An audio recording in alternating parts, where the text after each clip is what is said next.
بلند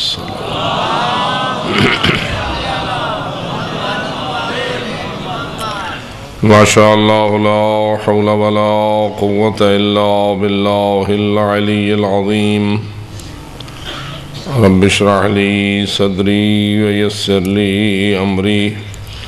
واحلل عقدة من لساني يفقهوا قولي أعوذ بالله من الشيطان اللعين الرجيم بسم الله الرحمن الرحيم الحمد لله رب العالمين والصلاة والسلام على أشرف الأنبياء والمرسلين سيدنا ونبينا وشفيع ذنوبنا وطبيب قلوبنا ومولانا أبي القاسم محمد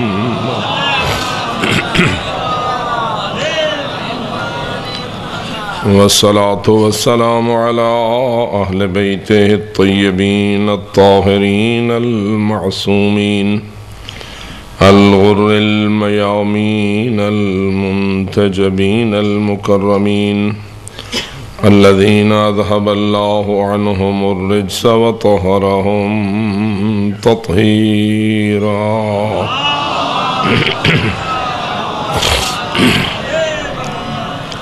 ورحمة الله على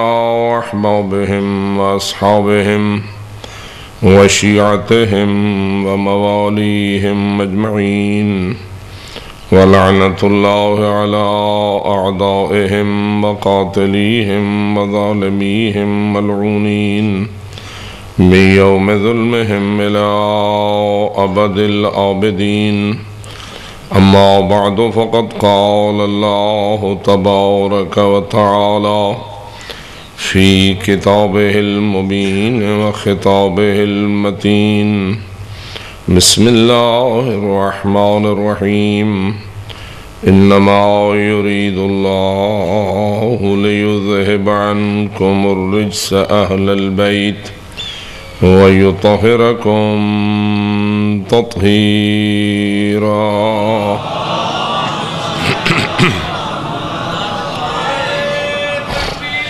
الله أكبر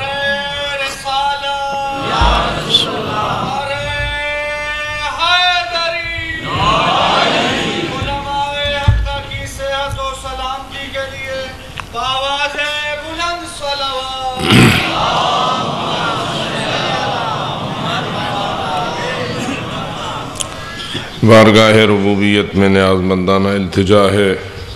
سب عزاداران آل محمد کی عبادات قبول اور منظور فرمائے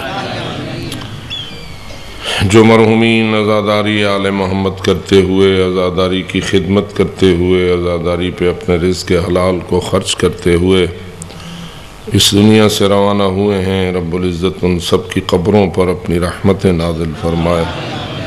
ان کی لحدوں کو نور ولایت سے منور فرمائے آخرت کی ہر منزل میں انہیں شفاعت آل محمد نصیب فرمائے جنت کے بلند درجات کا انہیں حقدار بنائے عذاب آخرت سے اپنی امان عطا فرمائے جو لوگ عزاداری میں مصروف عمل ہیں اور اس پہ اپنے رزق حلال کو صرف کرتے ہیں اور اپنی توانائیوں کو خرچ کرتے ہیں رب العزت ان کی توفیقات میں اضافہ فرمائے رزق حلال میں وسعت و برکت عطا فرمائے اس سلسلہ خیر کو ترقی دینے کی توفیق عطا فرمائے بارگاہ حضرت صاحب الامر علیہ السلام میں سب اہل ایمان کو سرخرو ہونے کی توفیق عطا فرمائے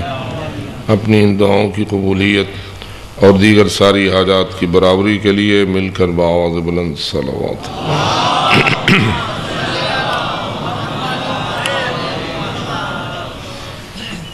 ارشاد رب العزت ہے کہ اے اہل البیت اللہ کا ارادہ فقط اور فقط تمہارے بارے میں یہی ہے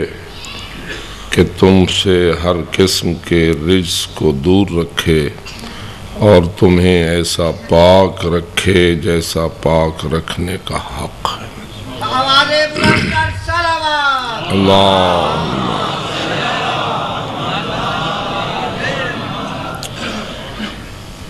آیت تطہیر کے موضوع پر گفتگو کرنے کی تمہید کے طور پر چند جملے تاکہ اذہان سامعین آمادہ ہوں موضوع کو سمجھنے کے لیے۔ کل میں نے عرض کیا تھا کہ شکر ہے اس اللہ کا جس نے ہمیں انسان ہونے کا شرف نصیب فرمایا، اور اس نے اپنے وعدے کو پورا کرتے ہوئے اور اپنی شان والا شان کا لحاظ رکھتے ہوئے جہاں انسان کے بدن کی ضروریات کو پورا کرنے کے لیے اس عظیم کائنات کے مستحکم نظام کو قائم کیا ہے، وہاں اس نے انسان کی ہدایت اور اس کی ابدی سعادت تک پہنچنے کے لیے اس سے بھی زیادہ مضبوط اور مستحکم نظام ہدایت کو قائم فرمایا ہے۔ اگرچہ کہ آج کل کا انسان بالخصوص سائنس سے محبت رکھنے والا اور سائنس کے سامنے اس کی ترقی اور اس کی ابہت کو تسلیم کرتے ہوئے سر تسلیم خم کرنے والا انسان اس کائنات کے نظام کے اسرار کی تلاش میں گم ہے، اور جو بھی کوئی ایک راز ڈھونڈ لینے میں کامیاب ہو جاتا ہے تو یہ اس کے سامنے جھک جاتا ہے اور کہتا ہے تو نے بہت بڑا کام کیا ہے اور بہت بڑی خدمت بشریت انجام دی ہے، اس لیے تو اس لائق ہے کہ تجھے نوع بشر کا سب سے بڑا انعام نوبل پرائز دیا جائے۔ اور آپ دیکھ رہے ہیں کہ نوبل پرائز کی تقسیم جاری ہے، اور اسی کو یہ بڑا انعام ملتا ہے جس نے کوئی بہت بڑی انسانی خدمت انجام دی ہو۔ میرے خیال میں آپ کا دل بھی چاہتا ہوگا کہ آپ کو بھی کوئی نوبل پرائز ملے، لیکن ہر کسی کو نہیں دیتے، اسی کو دیتے ہیں جس نے نوع بشر کی کوئی بہت بڑی اونچی خدمت کی ہو۔ لیکن جب آپ ان کی خدمات کی حقیقت کا جائزہ لیتے ہیں تو ان کی خدمت آیا انسان کے جسم کی خدمت تک محدود ہے یا انسان کی روح کی خدمت تک محدود ہے؟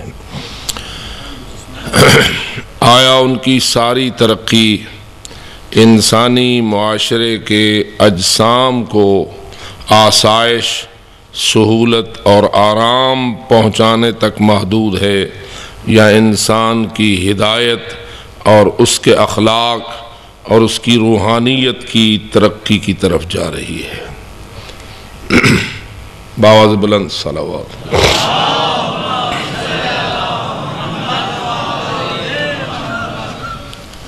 ہم اس سے انکار نہیں کرتے کہ انسانی معاشرے کی یہ بھی خدمت ہے۔ مثلاً ہمارے جب بچے میٹرک میں پاس ہوتے ہیں اور اچھے نمبر لیتے ہیں، بلکہ فرسٹ آتے ہیں، یا ایف ایس سی میں وہ اچھے نمبر لیتے ہیں اور اعلیٰ ڈگریاں پاتے ہیں، ان سے پھر انٹرویو لینے والے صحافی پہنچتے ہیں، ان سے پوچھتے ہیں کہ آپ کا پروگرام کیا ہے، آپ نے کیا کرنا ہے؟ تو آپ کو یاد ہے کہ ان کا اکثر جملہ اخبارات میں کیا چھپتا ہے؟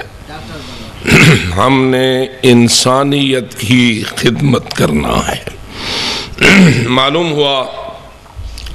کہ ڈاکٹر بننا، علم طب میں کوئی بلند مقام پانا، یہ کیا ہے؟ انسانیت کی، اور اس سے انکار کی گنجائش نہیں ہے۔ انسانیت کی خدمت ہے، لیکن یہ انسان کے بدن کی خدمت ہے اور انسان کے جسم کو بیماریوں سے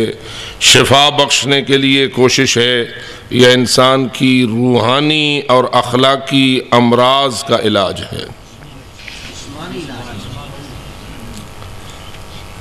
اس نقطے کی طرف توجہ دراصل اس محرم الحرام کا اصل مقصد ہے۔ اگر آپ کا یہ ایمان ہے اور ہمارا یہ نعرہ ہے حسینیت، ذرا اونچی آواز سے، حسینیت حسینیت یزیدیت یزیدیت نعرہ حیدری اے حسینیت کے زندہ باد ہونے پر ایمان رکھنے والو اور اے یزیدیت کے مردباد ہونے پر یقین رکھنے والو، یہ حسینیت کیا ہے؟ حسینیت کا مقصد کیا ہے جس کو تم زندہ باد کہنا چاہ رہے ہو؟ یہ یزیدیت کیا ہے جس کے مردباد ہونے پر تم ایمان رکھتے ہو؟ اس میں شک نہیں، آپ کہیں تو بھی حسینیت زندہ باد ہے، آپ نہ کہیں تو بھی حسینیت، آپ نعرہ لگائیں تو بھی یزیدیت مردباد ہے، اور اگر آپ نہ لگائیں یزیدیت مردباد ہے ہی ہے۔ مجھے کہنا ہوتا ہے اور میں اس بات پر ایمان رکھتا ہوں، حسینیت کے مقدر میں فتح ہے، اسے کوئی شکست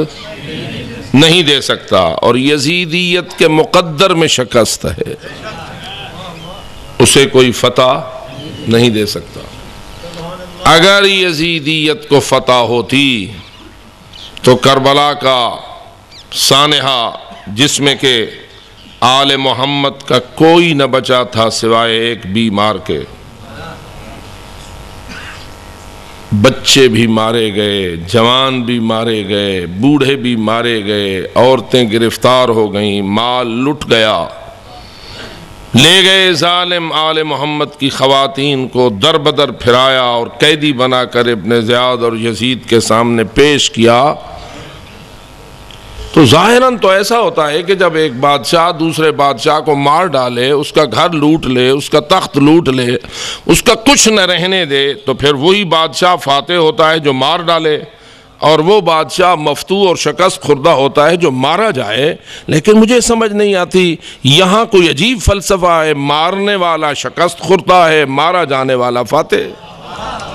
حسینیت زندہ باد، حسینیت زندہ باد، یزیدیت مردہ باد، یزیدیت مردہ باد، نعرہ حیدری۔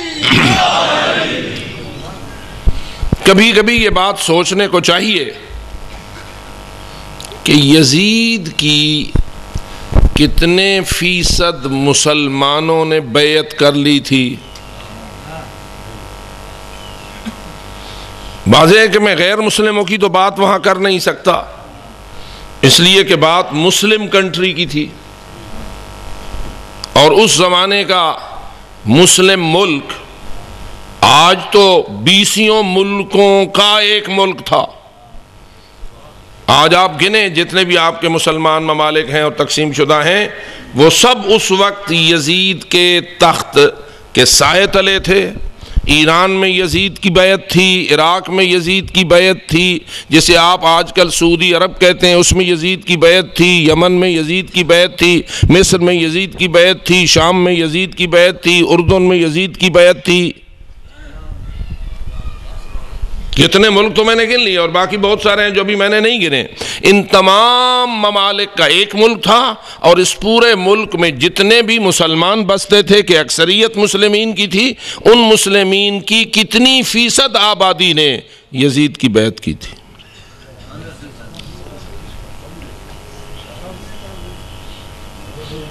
اب بیعت نہ کرنے والے کربلا میں حسینی تھے،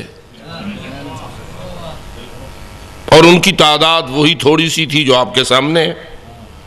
باقی کوئی اگر مخلصین تھے تو وہ بیچارے اس لائق بھی نہ تھے کہ کربلا میں حلم ناصر کی ندا پہ لبیک کہہ سکتے۔ ایک قلیل تعداد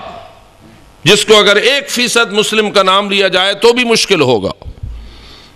چلو آپ بہت احتیاط کریں، کہیں 2% مسلمانوں نے بیعت نہیں کی تھی، 98% مسلمانوں نے یزید کی بیعت کی تھی۔ کس عنوان سے بیعت کی تھی؟ ایک عام بادشاہ سمجھتے ہوئے یا خلیفۃ الرسول سمجھتے ہوئے؟